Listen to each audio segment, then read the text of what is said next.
Hey, what is going on, guys? It is Keallan Dowells with Life in the Grand Valley, Brown Real Estate, and Brown Build Custom Homes. I'm a local realtor, created this channel because I want to show you what it's like to live, buy, sell, and build here in the Grand Valley, Grand Junction, Colorado. I'm at the top of Liberty Cap, a beautiful hike on the west end of town, overlooking town behind me, and kind of following suit with the last video we made about how the outdoors is a big staple in our lifestyle out here, and how easy and accessible it is to get outside. Today, we're going to give you my and my wife's top 5 hikes that we like to enjoy here out in the Grand Valley. Stay tuned.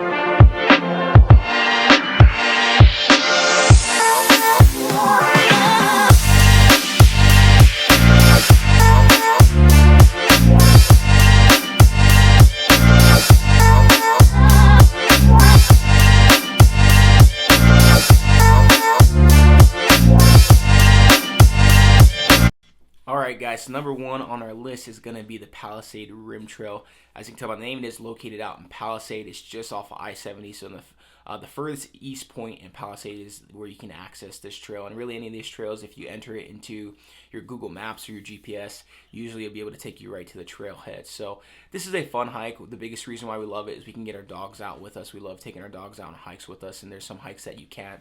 It's not a very hard trail. I think you get a couple hundred feet elevation gain and about 3.5 miles round trip, and it usually takes us a little under an hour and a half. But once again, it does have beautiful views. You still can get a decent workout in it. It's just always nice to get outside. And so you can mountain bike this trail. I've seen people do that. Obviously, most of these trails you can trail run as well. The Palisade Plunge, a popular mountain biking trail, is tied into the trail system up here. And then there are also a couple options for other routes that you can take when you get up top to the Palisade Rim as well. So beautiful trail once again.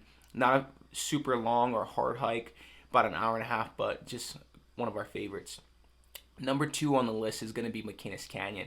And similar to Palisade Trail, the biggest reason why we love it is because, once again, we can take our dogs. And then on this one specifically, we will let our dogs off leash so they can go roam and run around. It's not a very physically demanding trail.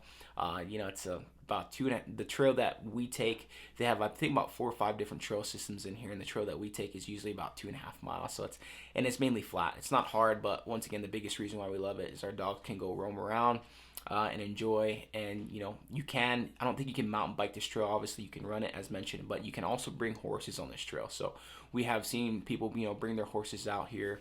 And Micinnis Canyon is going to be located out in Fruita. It's about 5 minutes off of I-70. Number 3 on the list, guys, is going to be Liberty Cap. And Liberty Cap is located on the west end of town. And to access this trail, you'd go up into the Redlands to get to the trailhead. So this one's particularly, we really enjoy. You can't bring the dogs on this one. This one is located in the monument, so I don't believe you can mountain bike it either. But it is a physically demanding, or more physically demanding trail, and that's why I like it. You get a good workout in with great views, and a lot of times we're heading out on a hike, really hoping to kind of get after it a little bit. So it's about 3.5 miles round trip as well, but in that first mile you're going to gain about 800 feet in elevation. And then in the total hike, once you from the bottom to the top, you're looking at about 1,000 feet in elevation. So it is a challenging hike. It is, once again, fun. And any hike you're going to have out here, you're going to see beautiful views. But once again, you can't bring your dogs on it, and you can't mountain bike this trail either. But there are some halfway turnaround spots that we've seen people stop at. If that, once again, the first mile is about 800 feet in elevation gain. For a lot of people, that's enough workout for them, and they'll turn around and go back down. And you get a beautiful view of the monument here. And there's 2 other routes that you can go when you're up on top of this trail, or maybe 3. And I think they're a lot longer. They're about 6 to 8 miles, or some of the other options that you have up here on this particular trail. Number 4, guys, is going to be Garfield. So Garfield is a tougher hike. It's located out in Palisade. As you can see in this picture, I haven't done it since July.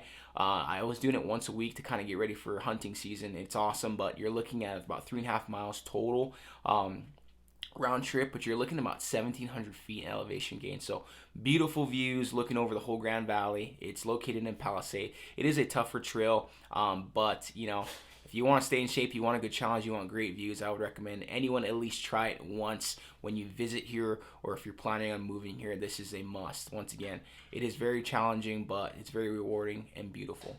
And the last one on our list, guys, is going to be Serpents Trail. So this is number 5. So Serpents Trail is located in the National Monument. So a good thing to know, obviously, anytime you're in the monument, I know for sure you can't mountain bike it. I'm positive.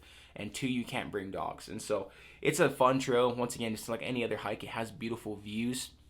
It's about 3.5 miles round trip. This kind of seems to be common for most of the trails we hit. This one is about 700 to 750 feet in total elevation gain. So still a good workout, but they're more, there's a lot of switchbacks. And so it's not as steep of a climb as, Garfield or Liberty Cap is. And so you can kind of move at your own pace, make it as hard or as easy as you want as with most other hikes. And then once again, common denominator, you get beautiful views on all of these hikes as well. So there's other options for trail systems here in the National Monument as well. We used to do Devil's Kitchen a lot, and there's a few other ones that you can go in there and do and enjoy. It's good to note that if you're going to go into the National Monument, if you don't have some sort of pass, you're going to have to pay to get in, but you can purchase passes with your car registration now, which is nice, and I think that's like $20 for the whole year. So these are our top 5 hikes that we like to enjoy out here, guys. I appreciate you tuning in. Once again, life in the Grand Valley, we're here to show you what it's like to live, buy, sell, and build here. If you have any questions or anything like that regarding what it's like to live here, or anything buying, selling, or building related, please reach out. We hope you guys tune in for the next video. Take care.